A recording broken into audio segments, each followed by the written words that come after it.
Hello, everyone.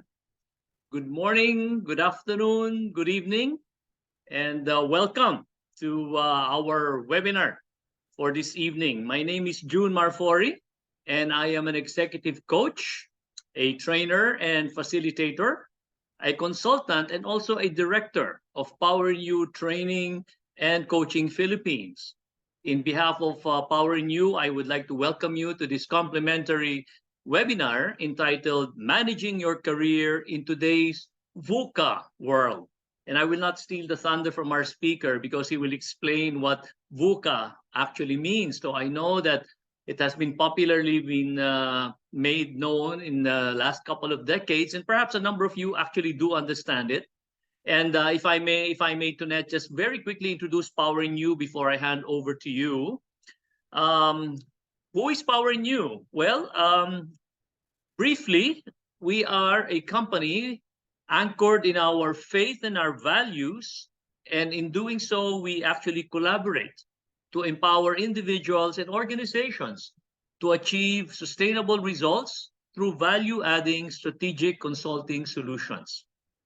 We take pride in our values of being customer-centric, change advocates, passionate learners, and entrepreneurial leaders. We are a consulting, coaching, and training company with established global partners and certifications. We offer the knowledge, expertise, and experience of a team of internationally certified high-caliber trainers, consultants, and coaches with experience in various industries across the Asia-Pacific region. We have served a plethora of clients in just 7 years since our inception in 2016 in the areas of coaching, training, as well as consulting. And we are pleased to announce that we have actually been offering these monthly webinars complimentary since 2019. And so this 2023 is our fifth year of doing so consistently and monthly. But that's POWERinU in brief. I'd like to now introduce our highly acclaimed speaker and resource and our guest for this evening. His name is Tonette Rivera, and Tonette has spent 37, I should say, 37 years in the supply chain management in increasingly senior international and worldwide leadership roles. Tonette led the global supply chain of Mead Johnson, a world leader in infant nutrition. His global team supplied $4 billion in sales annually, and he was responsible for global supply strategy, global procurement, worldwide manufacturing, global engineering, and physical distribution across 40 countries. He managed 1,500 supply chain professionals worldwide, and he was accountable for $1.4 billion in cost of goods. Tonette was the most senior Filipino in the supply chain field at the time of his retirement. He now provides consulting services for international clients and is working on a book on supply chain management for CEOs and C-suite executives. In his spare time, he flies as a licensed private pilot. But given all of those international acclaim and being renowned for his achievements, one thing I am most proud of is that Tonette is a personal friend. So with that, we'd like to just very quickly hand over to our speaker for this evening, and let's welcome Tonette Rivera. Tonette?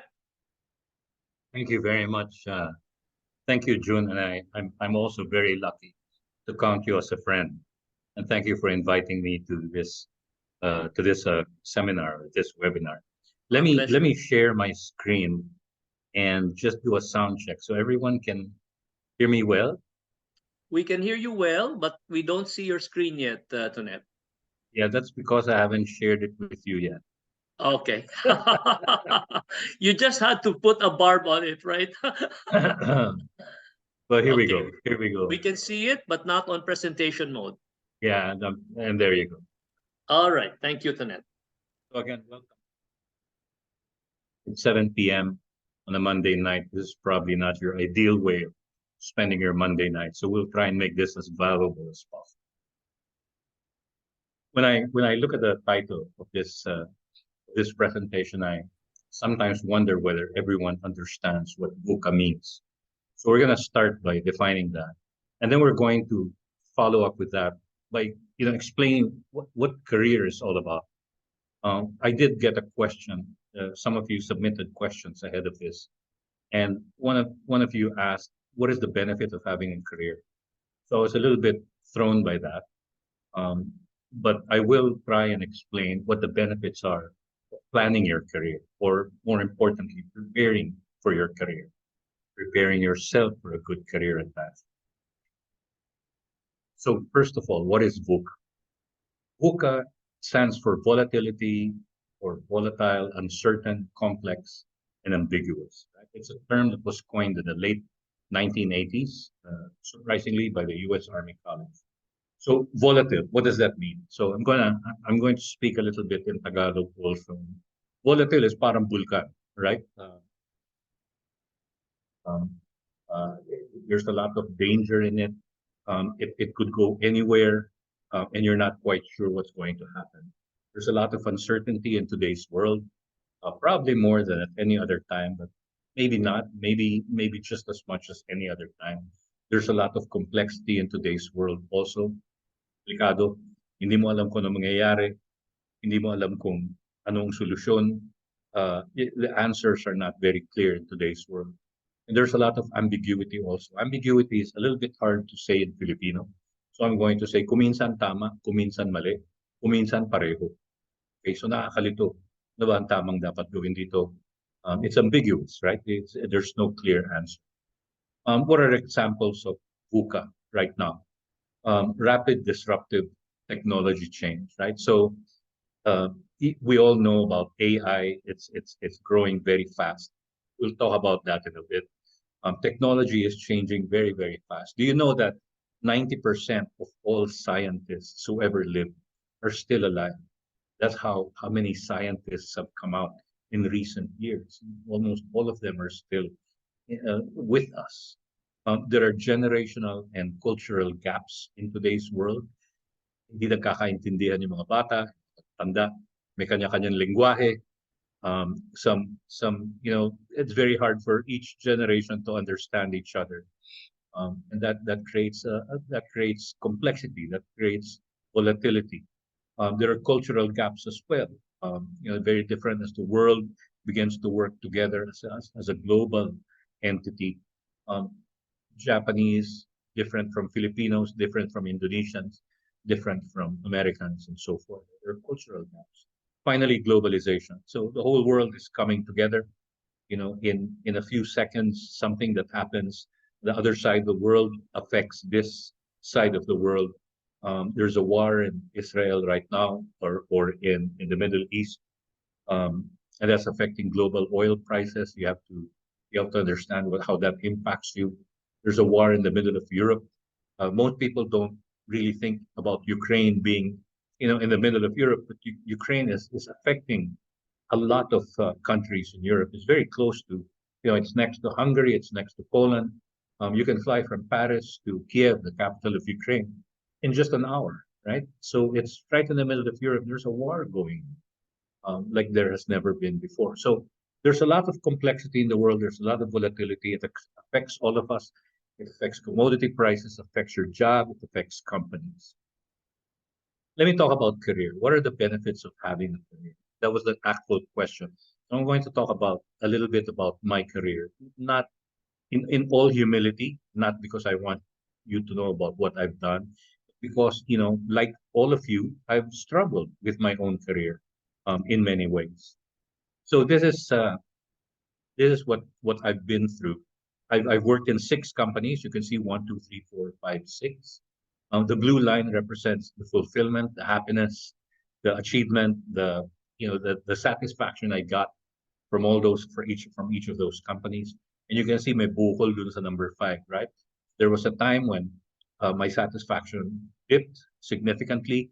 I was not feeling fulfilled. I was not feeling very happy. I was not feeling appreciated. like we all are, at some time.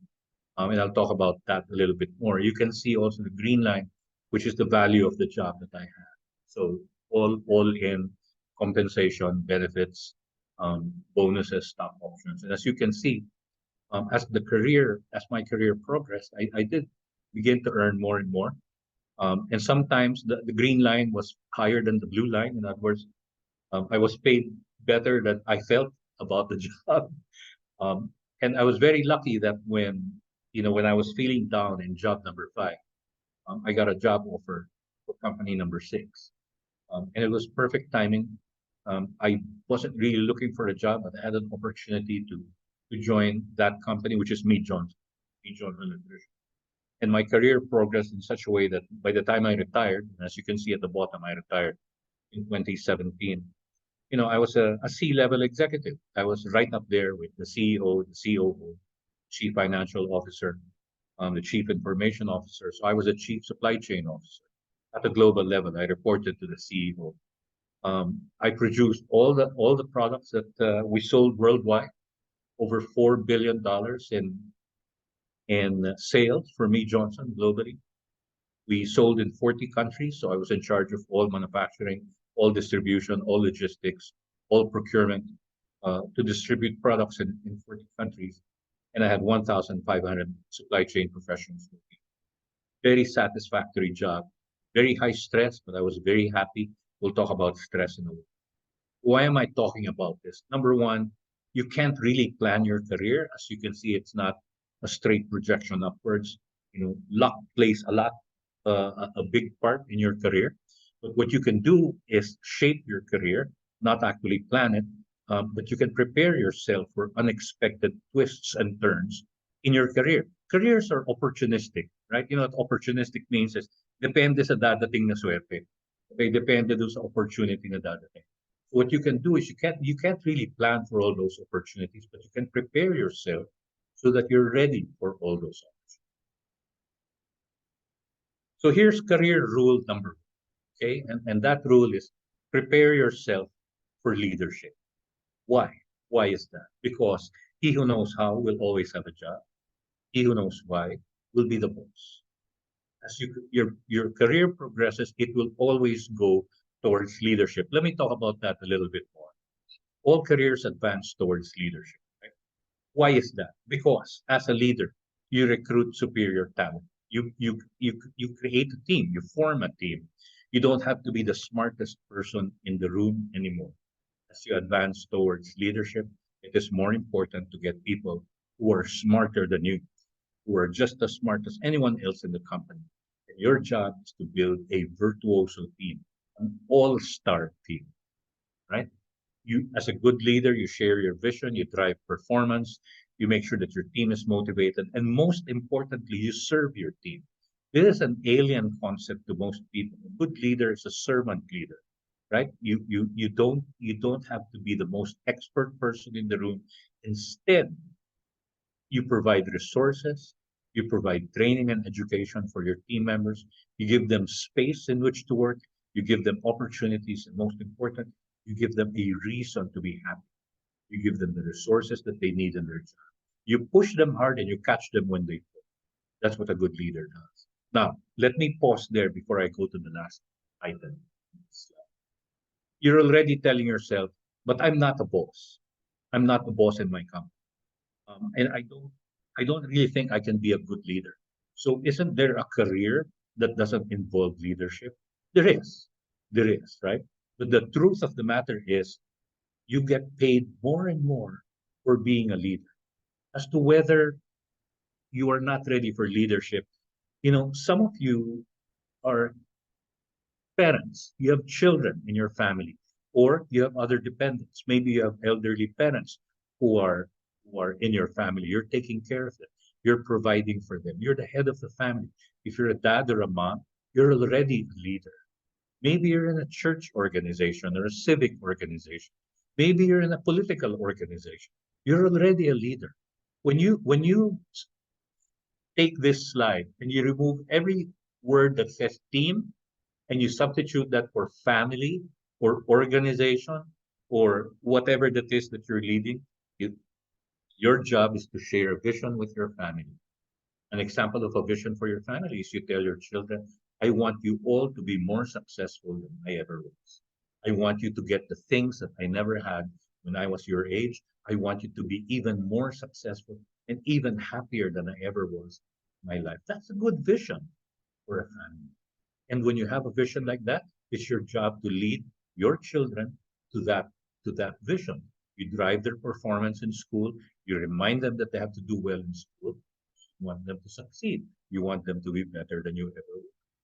Right? You serve your family. You provide them with resources, and you make decisions according to your vision. Should you buy a car now, a new car, or should you save money for the tuition of your youngest child who is not yet in college? It becomes easy to make decisions when you anchor them on your vision. So yes, you get paid more, you get a bigger responsibility, and your career moves upwards when you move towards leadership, and everyone can become a leader. You can learn this. You're intuitively doing this when you're the leader of your family. Think about that. Good leaders are rare and precious, and that's why you get paid more. That's really the whole point. I think be prepared for leadership. Career rule number two. You need to work your ass off every single day, right? And I don't, I don't normally quote the Bible. I don't read the Bible all the time. I'm not, I'm not that sort of person. But Ecclesiastes 9:10 is one of the Bible verses that I've memorized. Actually, it's probably the only Bible verse I've memorized, because it's very meaningful to me.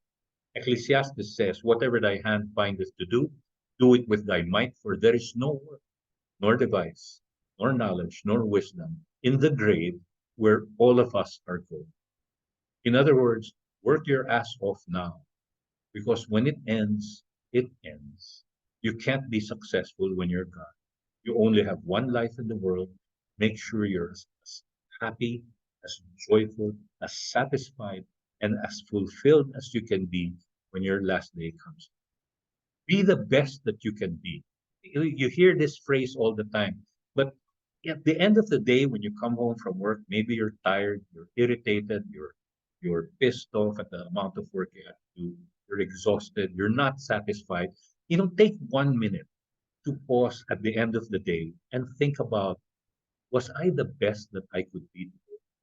Sometimes you don't even have to wait until the end of the day. Sometimes you do something at work that you know was wrong, or you say something at work that you know was wrong, and immediately you say, that wasn't the best I could. And when you realize that, the thing you have to do is wake up in the morning and again take 1 minute and remind yourself, I am going to be the best that I can be today.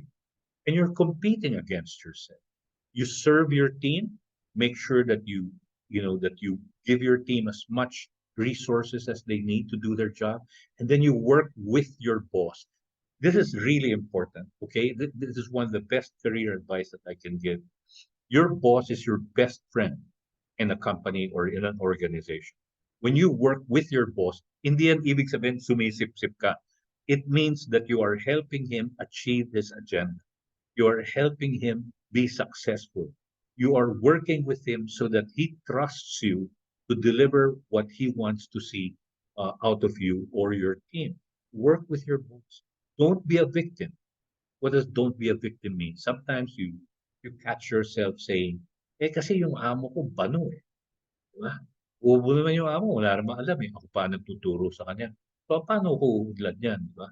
Or you say to yourself, itong kumpanya na to, hindi naman ako binibigyan ng pagkakataon. I don't get as much opportunity as other people. You're being a victim. You need to quit that. You need to stop that. Don't be a victim. Instead, think of how can I add value to my boss? How can I add value to the company? How can I be the best that I can be? That's it. Those are the two career rules I can share with you. Prepare yourself for leadership. Work your ass off every single day. Now, tapos na tayo. We're going to do questions.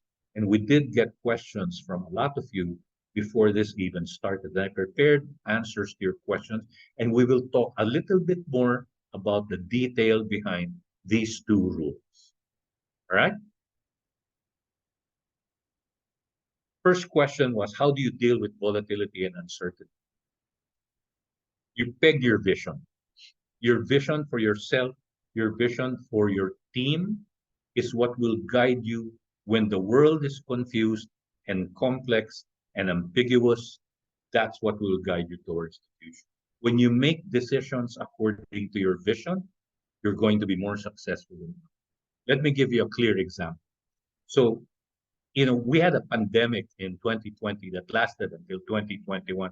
Many countries locked down for 1 year, some countries locked down for 2 years.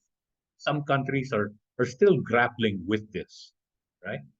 If your vision was, my team will be the most successful team in the company, or my team will stay together and work together to drive a lot of performance, we're going to achieve a lot of successes. My team will work together forever, and we will stay together as a team because we're really, really good. If that was your vision, and then the pandemic came along, companies were closing, restaurants were closing, retail outlets were closing. Nobody could go out, nobody could travel, nobody could even leave their home. Nobody could come to work. If you were in manufacturing, your job was immediately threatened. If you were in retail, your job was immediately threatened. How can your vision help?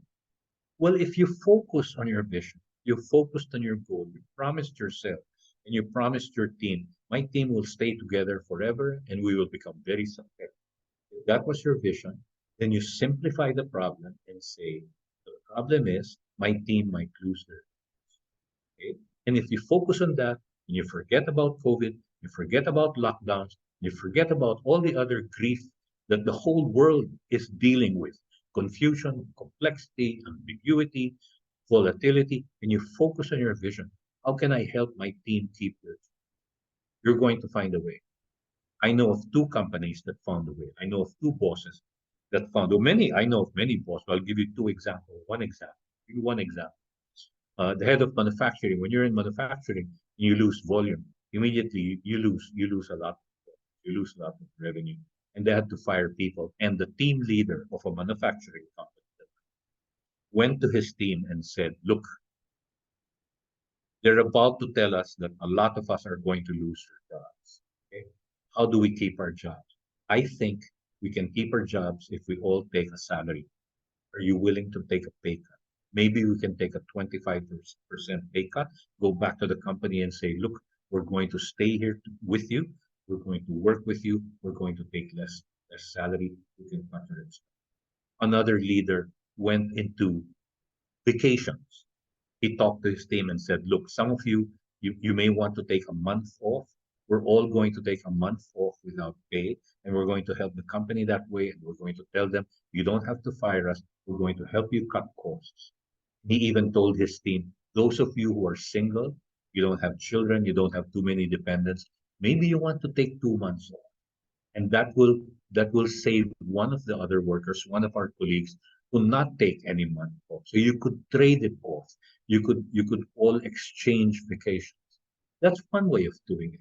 If you simplify the problem and you focus on your vision, you can find a way. That's the way you handle volatility and uncertainty.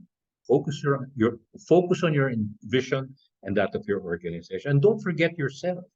You have your own vision for your career. Right? I had my own vision for my career, and it's a funny vision. I'll share it with you in a while. But let me keep going here. How will AI impact me? Um, Artificial intelligence is not new. Whenever you use Waze, you're using artificial intelligence, right? You're using a device to tell you where to go, what roads to take in order to get to where you want to be. You're not even having to make those decisions anymore. You're relying on a device. That's artificial intelligence. That has been around for a long time. Social media is artificial intelligence. So, for example, when you wonder, why am I getting so much items in my feed about clothing, about fashion, about makeup, about, well, that's because you've been looking at clothing items on your social media. You keep looking up fashion, and social media is using an algorithm and using artificial intelligence to feed you more and more of that. So when you stay on a site for 30 seconds, the algorithm says this guy wants to learn more about this. If you go to a site and you quit after 10 seconds or you quit after 2 seconds, the algorithm says he's not interested in that, or we'll try to make him more interested in that by sending him something. So that's AI at work. The problem with AI is not that it's new. The problem with AI is that it's beginning to replicate human behavior. So let's talk about generative AI.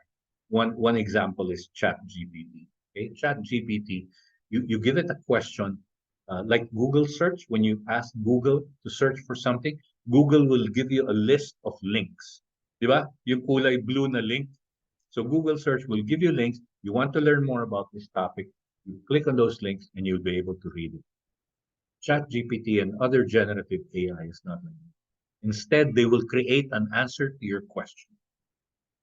They will create an answer to your question by harvesting information from the internet, from tens or hundreds of millions of websites. In a few seconds, it can do that because it's a computer. It's a very powerful computer.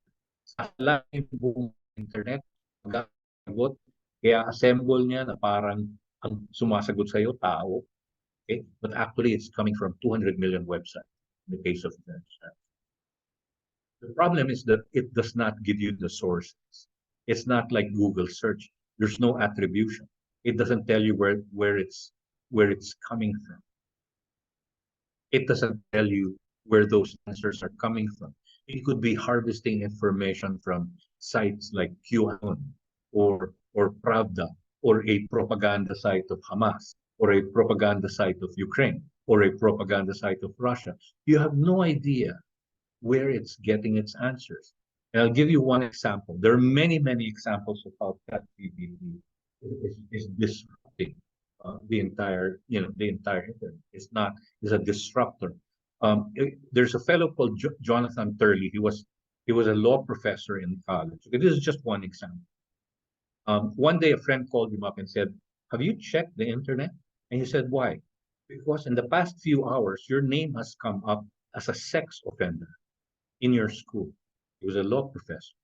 And he was surprised. He said, "What?" "Yes, apparently you're a sex offender." What are the details? "Well, apparently your school had a field trip, a college field trip outside, and you molested a female student during that field trip." And Jonathan Turley said, "That's completely fake. Not only do I not teach in that school, we don't even have field trips. So this is completely fake."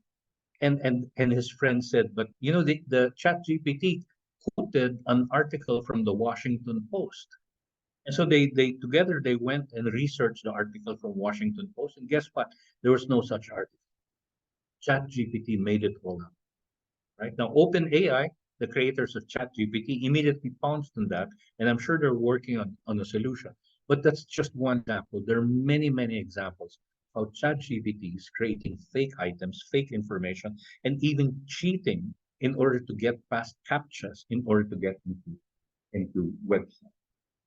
So why am I talking about that? Because your advantage, and you need an advantage, right? Because routine jobs are going to go away. Computers can do routine jobs better, more efficiently, and faster, and certainly cheaper than a human can. Even creative jobs are at risk. So, the Hollywood writers, the screenwriters, people who write scripts for movies, they were on strike for 6 months because they were finding out that the studios were using ChatGPT to write movie scripts using their past scripts. It was taking content that was copyrighted to these screenwriters and using those to create new scripts in their style. Okay, and they recently settled that strike and they're back at work. How do you how do you fight against this? How do you create an advantage for yourself? Well, you look at the human advantage, right? What are the core human traits that a computer cannot replicate? One is integrity, You know the difference between right and wrong. Alam mo na yung tama sa mali. So hindi mo uulitin yung ginawa ng judge. Critical thinking, you read something and you look at it and you say, you know what, parang hindi totoo to. Or you watch a video and you tell yourself, baka hindi totoo to. You are being critical of what you are seeing in a very good thinking way. You're thinking critically, right? You can think outside the box. Remember, ChatGPT has or all AI has no intelligence. It's just a computer program. It works inside the box according to what the programmers told it to do. It's a very sophisticated learning engine. It is learning very, very, very fast, but it's still not complete. And it doesn't think outside the box. The box is getting bigger and bigger, but if you're able to think outside, you will think better than me. We might have time to give an example. Finally, ethos, which stands for ethics. Actually, I have a slide. These are the core human traits that no computer can ever match. Right? These core human traits are logos, pathos, and ethos. I learned this from a Harvard professor, actually many years ago. He talked about all three. Logos stands for logic, right? This is all in Latin. Logos is logic. People can think in ways that computers cannot think. That disadvantage is fading. That's why the color is faded, because now computers can beat the best chess players at chess. Pathos stands for empathy. Pathos, when you empathize with people. And there are decisions that you can make as a human being that computers cannot match. I'll give a very quick example, right? Many times, as a leader, you learn one of the things you learn is that you cannot carry a bad um, employee, right? An employee who is failing or a employee that is flawed, hindi mo kayang buhatin yan. Pag binuhat mo yan, you're using up time that you could be devoting to your own agenda. And the lesson that you learn is that if you carry an employee who is in trouble, two things will happen. Either the employee will start relying on you more and more, and you will have less and less time for yourself. And then your boss will come to you and say, Tonette, if you don't fix this problem or make this problem go away, you're going to become the problem. And I will have to fix this problem or make this problem go away. So one of the toughest decisions a human boss can make, or even you as a leader anywhere, is to whether to give up on a person or not. And I can tell you many examples where I had decided that I had to get rid of the problem, ask somebody to leave the company in a humane way. We're going to pay you for 3 months. We're going to let you use the company car for 3 months, but don't come to work. Just look for another job. And sometimes at the very last minute, in at least one occasion, I changed my mind. I was ready to ask somebody to leave, and because I could see in his eyes that it wasn't because he was stupid, it was because he needed them. He needed to be taught how to fix them. I could see it in his body language. I could hear it in his voice that he was really struggling with something that he had never had before. And so I decided at the last minute, maybe I should just give him an executive coach. And that has happened at least once. And in that particular instance, that person turned around and became one of my most valued team members. He ended up being promoted. And to this day, although I've never told him this, to this day, I really genuinely feel that I owe a lot of my success in my own career to this guy. Computer would have made a very different decision.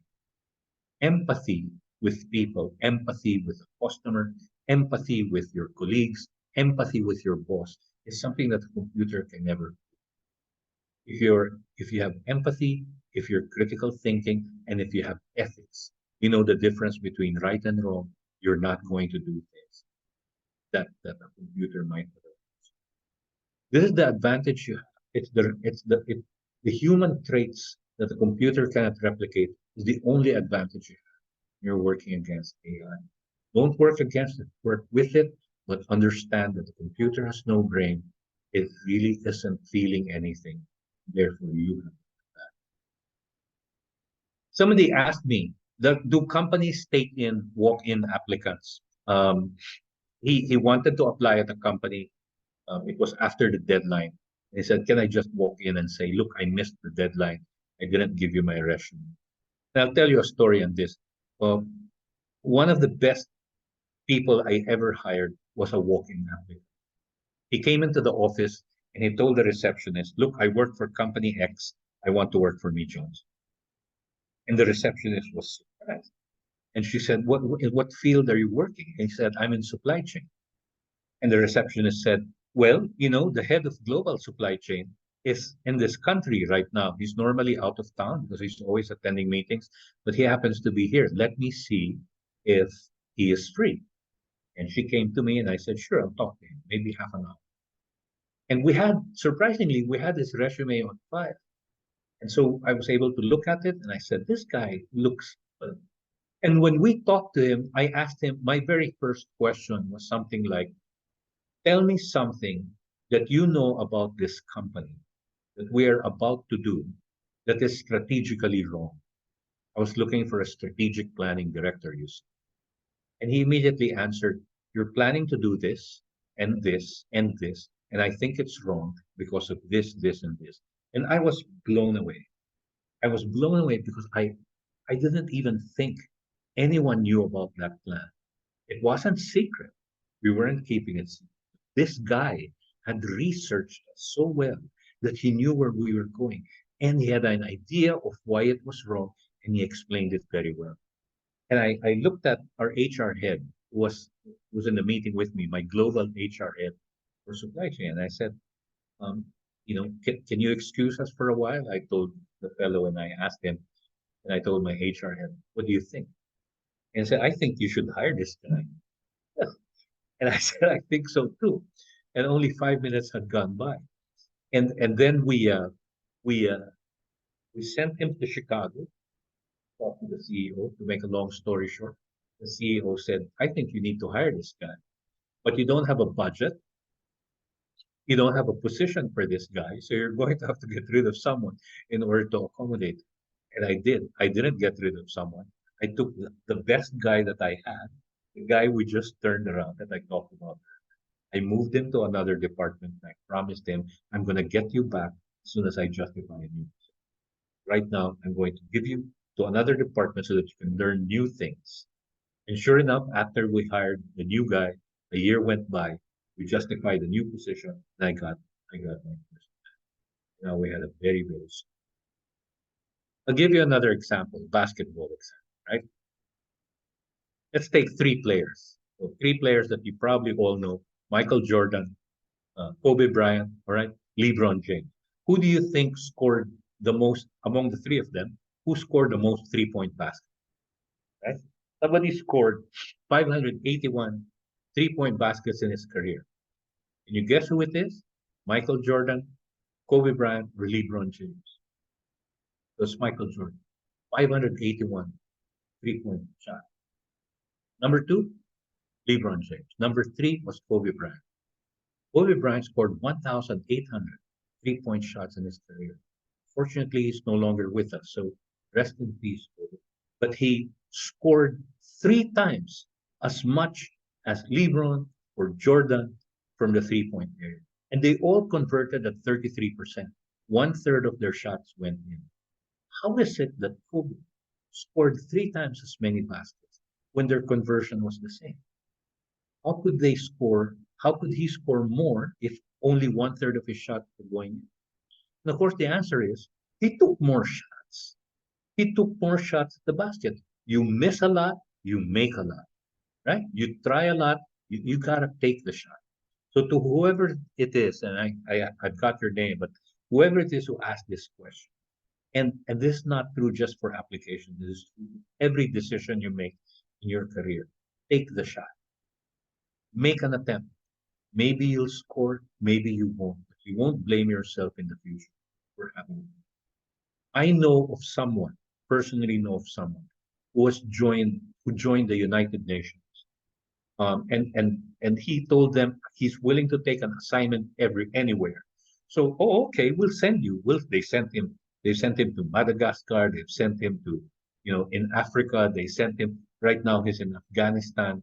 And I have no doubt that sooner or later, they're going to send him to the United Nations headquarters in New York because he's delivering results. He's showing that he's willing to take any kind of shot in order to prove himself to be successful. He's already been to Geneva, where there are a lot of United Nations officers. So this is the sort of decision making you need to make when you're trying to work on your career. Take the shot. Another question. I'm 50 years old. How do I manage my career? I'm too old. Okay. So number one, nobody's ever too old. 50 years old, you think that it's the younger people who are a threat to you. It's the other way around. You are a threat to them because you're more experienced, you're more mature, you know the ways of the world, you've learned a lot more lessons than they have. You have an advantage, but you have to leverage your experience. You have to be a good coach. You have to be a mentor. You have to help them become better because when your boss sees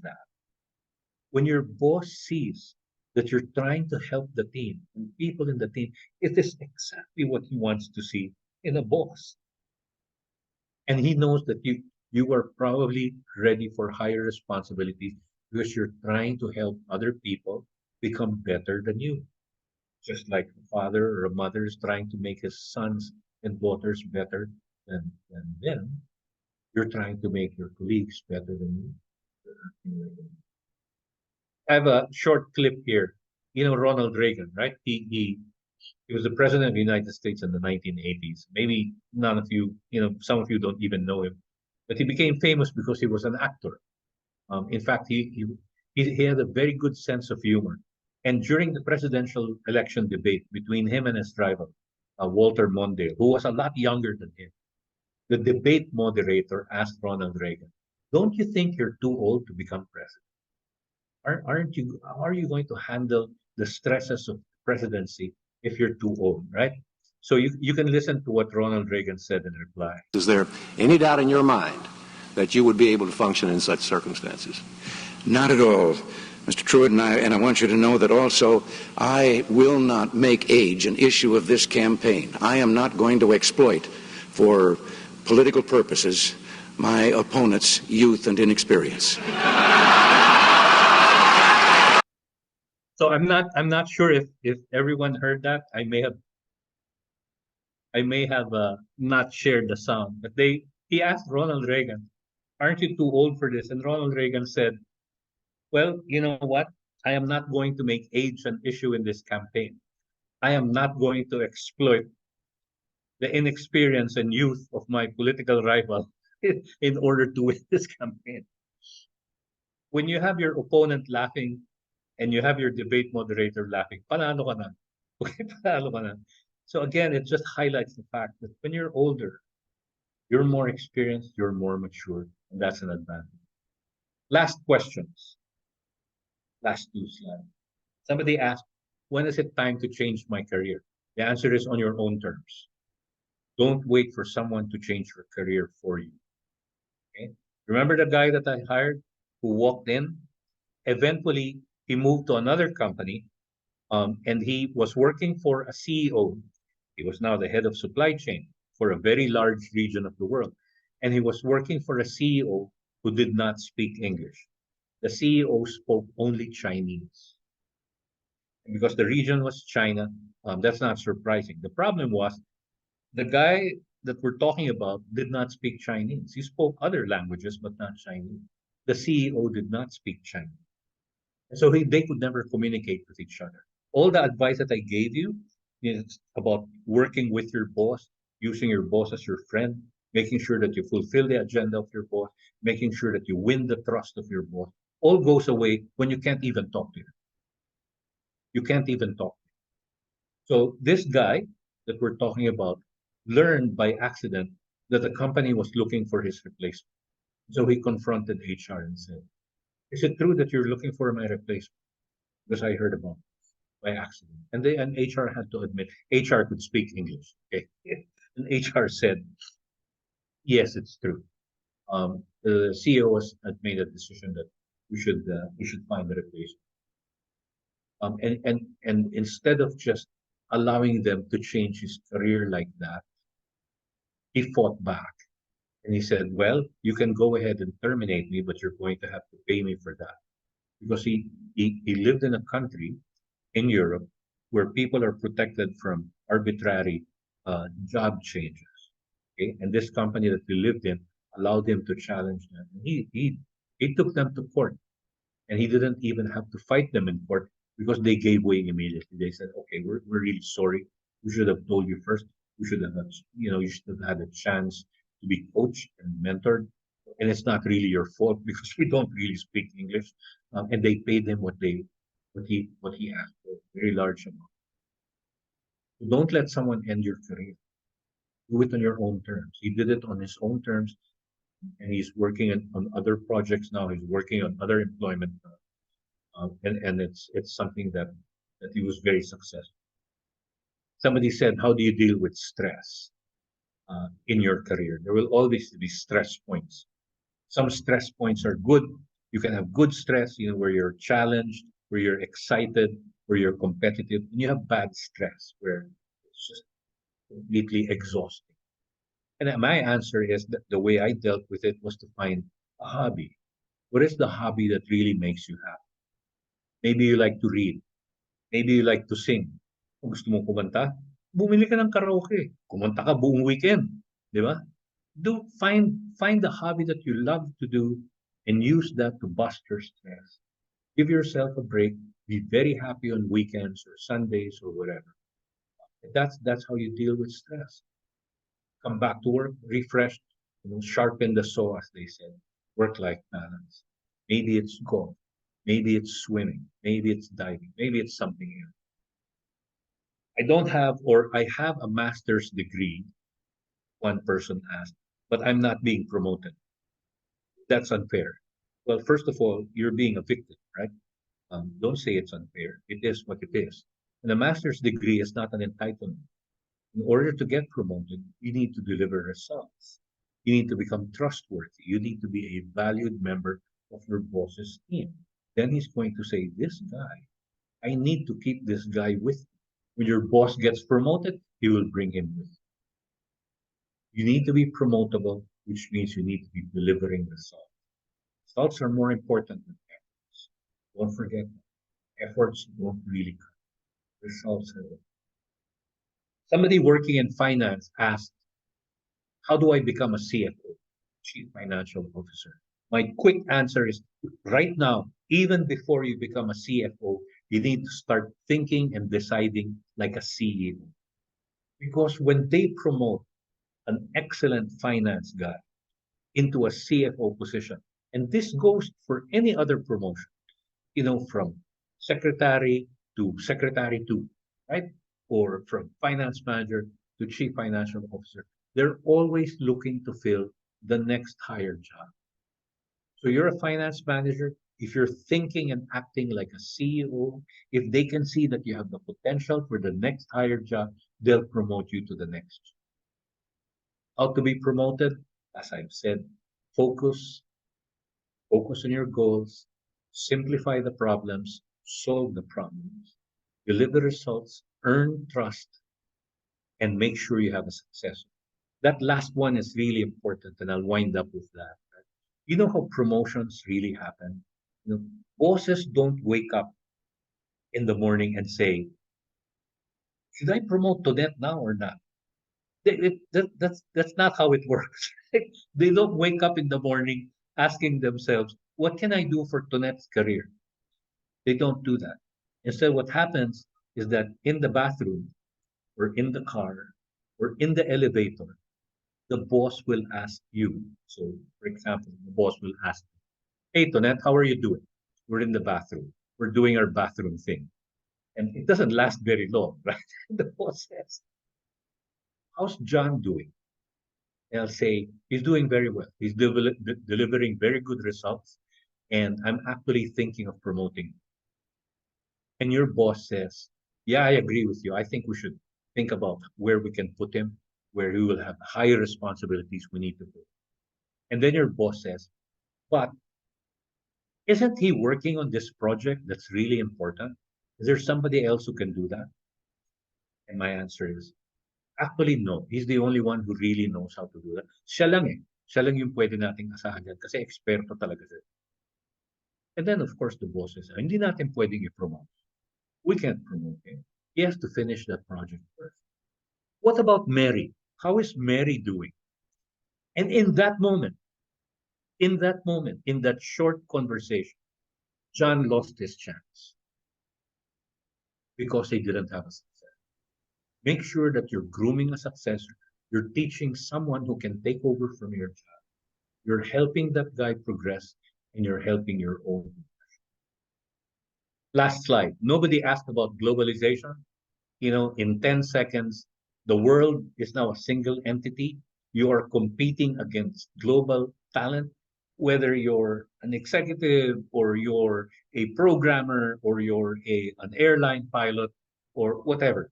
You're not just competing against Filipinos. You're competing against the Japanese, the Indonesians, the Chinese, all of whom are looking for jobs.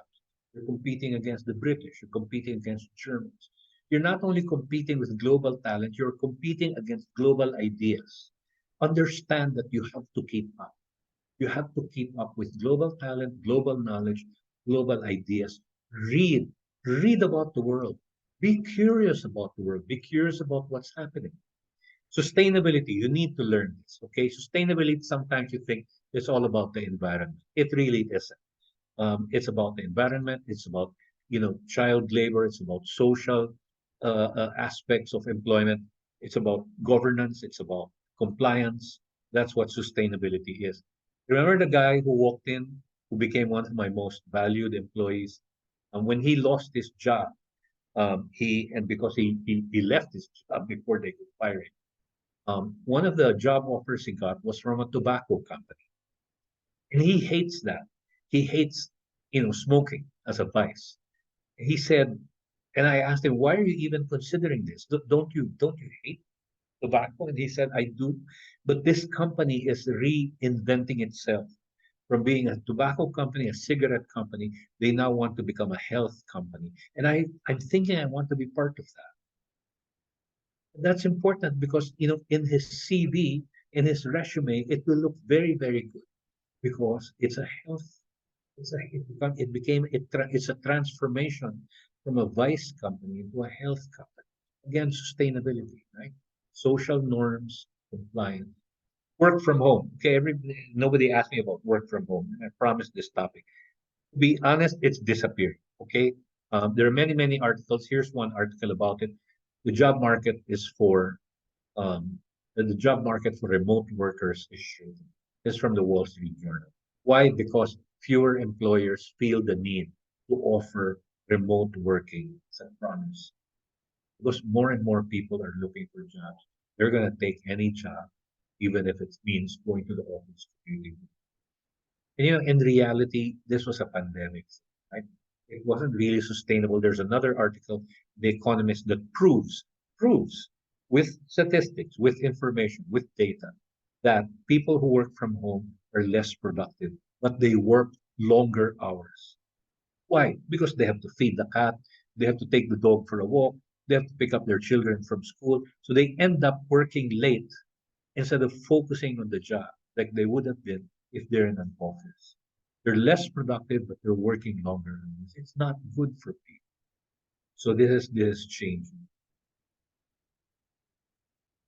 That's my email address. We have about 8 minutes left for questions. So June, I'm going to turn over to you if there are other questions from the Well, floor. thank you. Thank you very much, Tonet. And I encourage everyone to please give a virtual applause to our excellent presenter and resource speaker for today and this evening, Tonet Rivera. Thank you so much, Tonet. You're As very welcome, and thank you always, for your attention, everyone.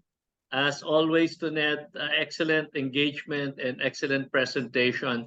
I know that we only have a few minutes left, but I have a number of questions here. If you can oblige me, Tonet, is it all right? Yes, I'll answer as Okay. quickly as I can. Very well, thank you. That's much appreciated. Tonet, one of the first slides that you showed, if not the first slide, is something about that said you can't plan your career. And as you talk through that slide, you actually said, but you can shape it and you can prepare. And at some point, you did talk about, and maybe that was maybe the subsequent slides, you talked about pegging your vision. I kind of extrapolated or linked the two, and I thought I should confirm. Does it mean, therefore, Tonet, based on your presentation, that one way to actually shape your career and to prepare for it is actually to first understand what your vision is? Would that be an accurate? I'll give you an example. I'll just tell you what my vision was, right? When I was working with the last company, company number 6, Me Johnson, right? My vision, a vision is something that only you can see, others can't, right? So it's very private, and it's, when you say something like, bakit pag ganito to? Bakit hindi ba pwedeng mas maganda rito? Hindi ba pwedeng ganun? You're having a vision. You can see something that other people have Okay. not yet seen, right? Okay. And my vision was, one day I'm going to be a senior executive in this company, and I Okay. will be working abroad because I really wanted to be working. Okay. And I said, and then after work, I would go downstairs, and my partner would pick me up in a red BMW convertible, and I'm going to tell my office workers, that's my ride. Okay. Okay. So that was my vision. Okay, it just encompassed everything that I wanted to have, and I shaped my career that way. I learned what I needed to learn in Yeah. order to be global, in order to be cross Okay. cultural, so that I Okay. could indeed work overseas. I learned finance, so that finance is really important. You want to get a senior position, learn finance, and we can do a finance course, June, sometime in the future. I Sounds promise good. you, I will teach uh, 3 key financial statements in 30 minutes. Okay, and I've done Wow. that many times, many times, and in a very effective way. I learned it from somebody else. It's not me. But But okay. one day, I was working in Singapore. I was living there. I was in Singapore for 5 years. I was in Bangkok for 8 years. Singapore 5 years. Yeah. I was a chief supply chain of senior executive, and I went downstairs. Was my partner was going to pick me up, and along comes this BMW convertible, which was not red, it was white. And I said, "Oh, what a lucky guy this person is picking up." And then I looked again. I had to lower my sunglasses like that, and it was for me. I It was, said, huh? I said, "That's my ride." Everything came through. Yep. So Yep. we didn't buy a BMW converter. It was rented for the day. It was my birthday. So, nagkatotoo yung vision Nagkatotoo. ko at least for one day. But it seems to Ned that the vision, the definition of your vision is one that entails uh, anticipating or visualizing yourself as someone that you want to be, despite the fact that you're not quite there, and then marshaling all of your resources and fixing your mindset to get there. And preparing yourself for whatever opportunity will come that will help you get there. Yep. Because it's Yep. opportunistic, right? You cannot really create opportunity. That's You right. can, but sometimes it comes out of the blue, and you have to Yep. be prepared. If Yep. they offer you, are you willing to work in Bangkok? Am I prepared to leave the Philippines? Yes, right? Because you have been thinking about it. That was Right. my vision to work abroad. Right. You were prepared. I didn't really plan it that way, but when it That's right. came, I was able to say it. Yep. Yep. And Tonette, earlier you said something about there is no such thing as luck.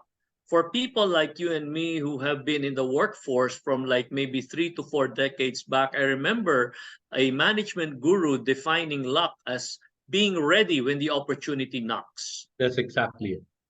Yeah. That's exactly it. Luck favors the ready people, The right? ready So people. again, learn as much as you can. Yep. Be curious about things.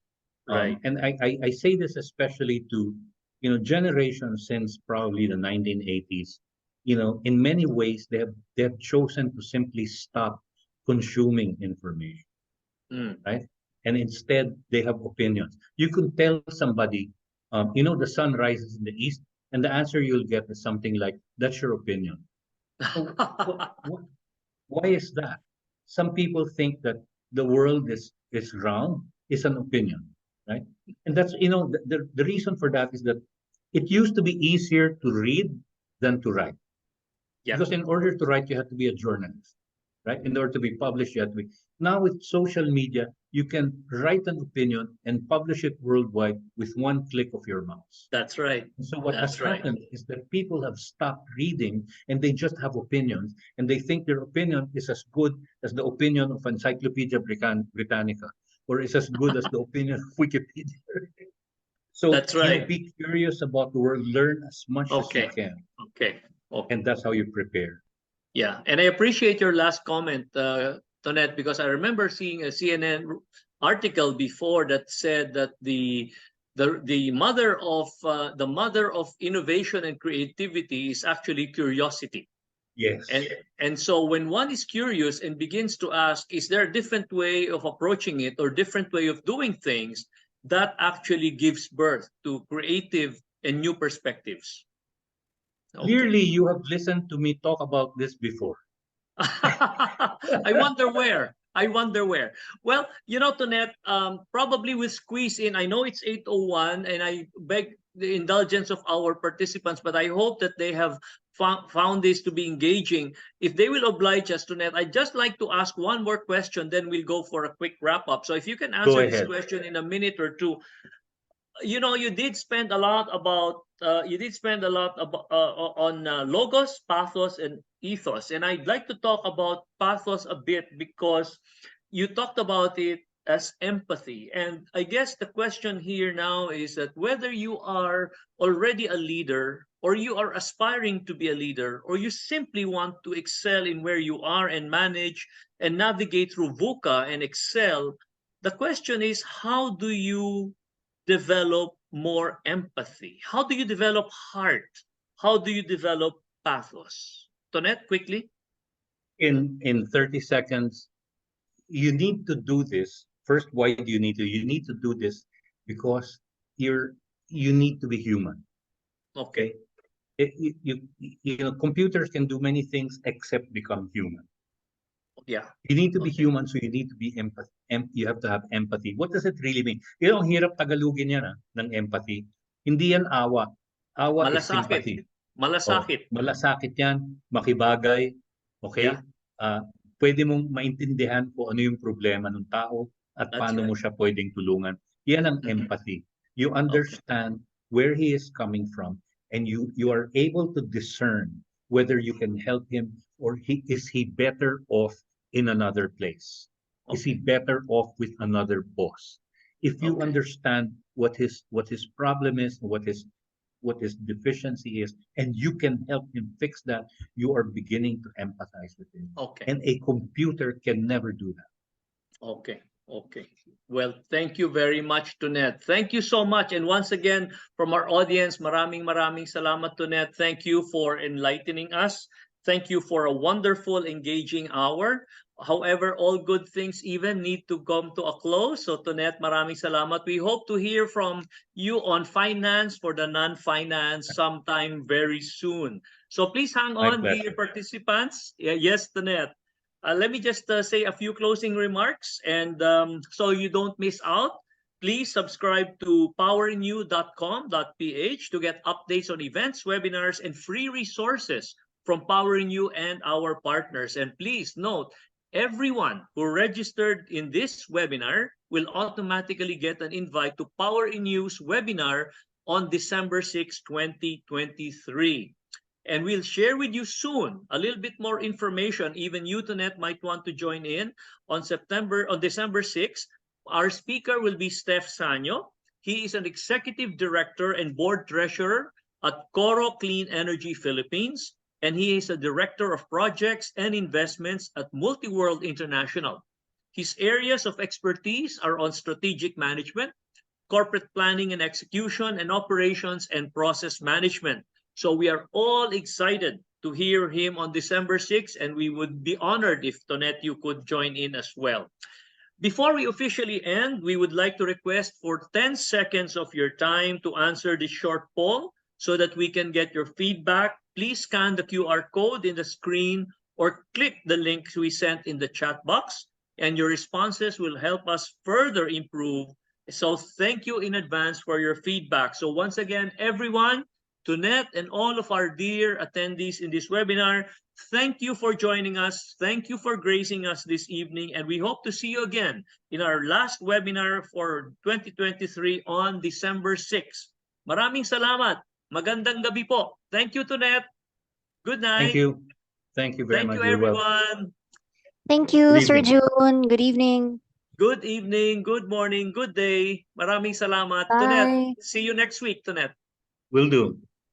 All right. Thank you, everyone. Thank you.